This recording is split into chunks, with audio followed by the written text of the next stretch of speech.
Of attraction. பிரபஞ்ச ஈர்ப்பு விதி. பிரபஞ்ச ஈர்ப்பு விதி அனைவருக்கும் சிறப்பாக ஏன் வேலை செய்வதில்லை?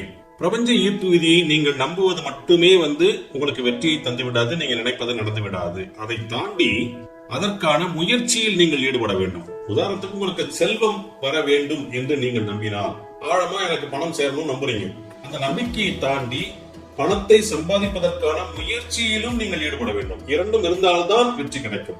நீங்கள் பிரபஞ்ச ஈர்ப்பு விதியை நம்புவதும் நீங்கள் நேர்மறை சிந்தனையாளராக இருப்பதும் தவிர, உங்களை சுற்றி இருப்பவர்கள் எந்த அளவிற்கு நேர்மறை சிந்தனை உள்ளவர்களாக இருக்கிறார்கள் என்பதும் அவர்களுடைய எண்ணங்களும் உங்களுடைய செயல்பாடுகளை, உங்களுடைய வெற்றியை ஏதோ ஒரு விதத்தில் பாதிக்கிறது.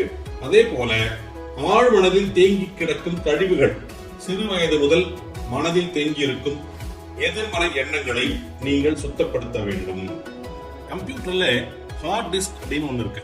இந்த ஹார்ட் டிஸ்க்ல சில நேரங்களில் பிரச்சனை வரும். அந்த மாதிரி பிரச்சனை வருகின்ற சூழ்நிலையில் சின்ன சின்ன பிரச்சனைகளை அப்படியே சரி பண்ணிடுவாங்க. மிகப்பெரிய பிரச்சனைகள் இருக்கும்போது கம்ப்யூட்டர் ஹார்ட்வேர் நிபுணர்கள் என்ன செய்வாங்க அப்படின்னா, அந்த ஹார்ட் டிஸ்கை ஃபார்மேட் பண்ணுவாங்க.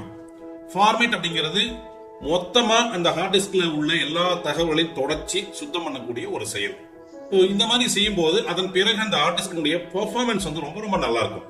அந்த வகையில நம்முடைய ஆழ் மனதில் சின்ன வயசுலேருந்து பதிந்திருக்கின்ற நிறைய செய்திகள் நம்மை எதிர்மறையாக வழிநடத்தக்கூடியவையாக இருக்கும். அந்த எதிர்மறையாக வழிநடத்தக்கூடிய அந்த ஆழ்மனதில் பதிந்திருக்கின்ற செய்திகளை நீங்கள் ஃபார்மேட் செய்யாத வரை நாம நல்ல விஷயங்களை என்னதான் உள்ள கொடுத்தாலும், அந்த சப்கான்சியஸ்ல பதிய வைத்தாலும் அதனுடைய ரிசல்ட் ரொம்ப குறைவா தான் இருக்கும். ஆகவே உங்களுடைய மனதில் நல்ல எண்ணங்களை நீங்கள் செலுத்த வேண்டும் என்றால், நேர்மறை சிந்தனைகளை பதிய வைக்க வேண்டும் என்றால், ஏற்கனவே ஆழ்மனதில் மறைந்திருக்கும் எதிர்மறை எண்ணங்களை வெளியேற்ற வேண்டும். மைண்ட் டீடாக்சிபிகேஷன் அப்படின்னு அதை சொல்லலாம்.